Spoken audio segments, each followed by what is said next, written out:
থানায় লিখলাম একটা পুলিশের কাছে, হ্যাঁ করলাম, মিসিং ডায়েরি করলাম। তারপর এখানে করার পর আবার থানা গেলাম, থানাতে গিয়ে আবার একটা মিসিং ডায়েরি করছি। ওখানে তো কিছু রিসিভ কাগজ দেয় না, আজকে আবার এসছি রিসিভ কাগজ নিতে। আপনার কে কাজ করতে এখানে? আমার ভাই, ভাই কাজ হ্যাঁ, আর আমার একটা কাকুর ছেলে। ডেকোরেটারে যতজন কাজ করে মনে কেউ বাঁচতে পারেনি, কেউ বাঁচতে পারেনি। দেখুন, সাংবাদিকতায় অতীত মনে করিয়ে দেওয়াটা আমি মনে করি সাংবাদিকের একটি গুরুত্বপূর্ণ কাজ। আজকে হঠাৎ ভিডিওর শুরুতে আমি কেন বলছি অতীতের কথা? কারণ আমরা এখন যে সময় বসে রয়েছি, যদি একটু পিছিয়ে যাই একটা মাস আগে, তাহলে মনে পড়বে এই পশ্চিমবঙ্গের বুকে ভয়াবহ একটা অগ্নিকাণ্ড ঘটে গেছিল। 2026-এর 26শে জানুয়ারি ভোরবেলা 3টে নাগাদ আনন্দপুরের কাছে নাজিরাবাদের একটি গোডাউনে আগুন লেগেছিল।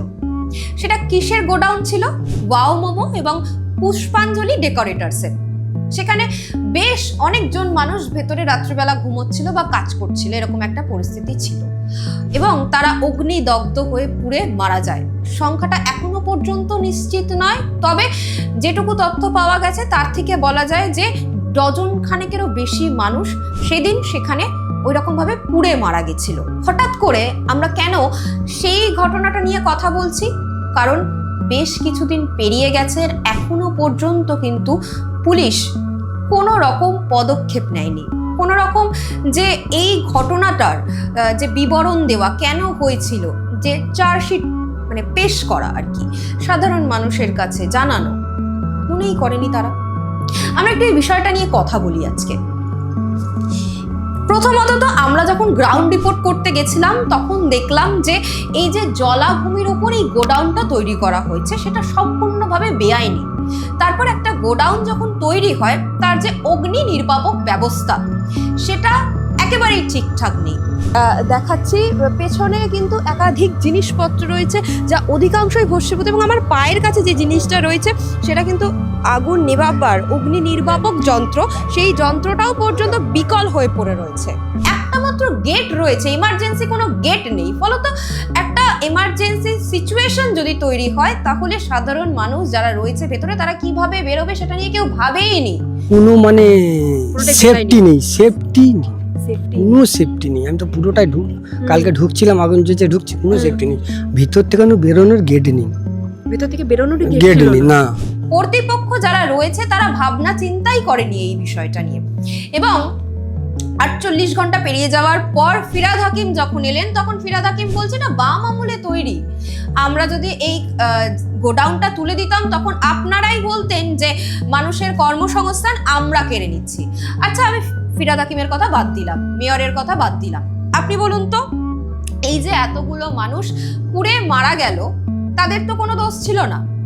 কিন্তু যখন বিরোধী দলনেত্রী মমতা বন্দ্যোপাধ্যায় ছিলেন তখন এই রাজ্যে পান থেকে চুন খসলেই তিনি পৌঁছে যেতেন সেখানে এবং তৎকালীন মুখ্যমন্ত্রী এবং বামফ্রন্ট সরকারের পতন চাইতেন, পদত্যাগ চাইতেন মুখ্যমন্ত্রী।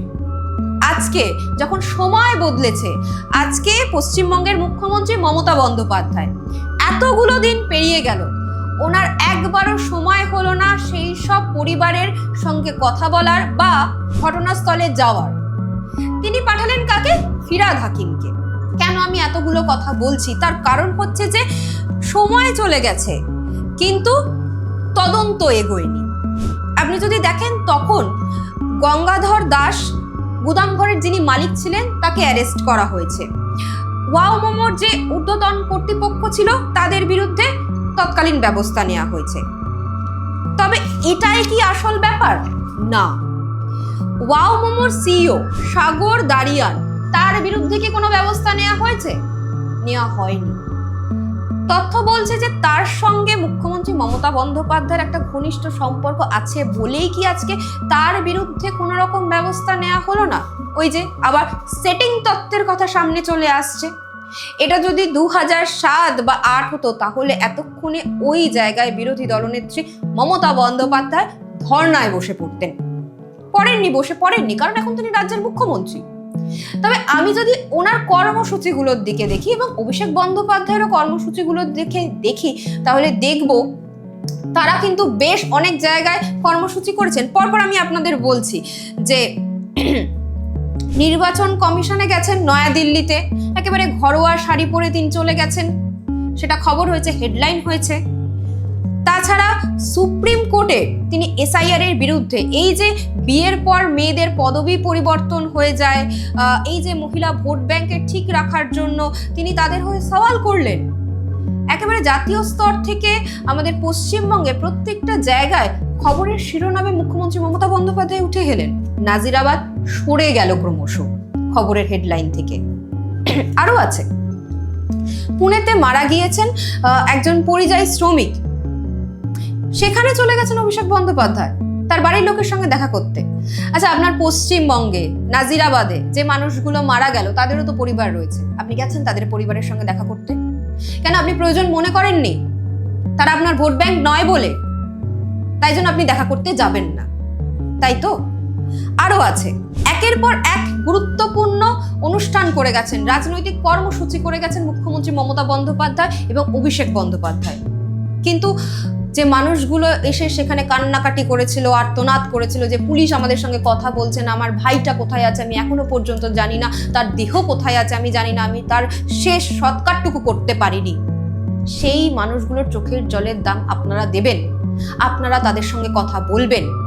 উত্তর হচ্ছে স্পষ্টভাবে না।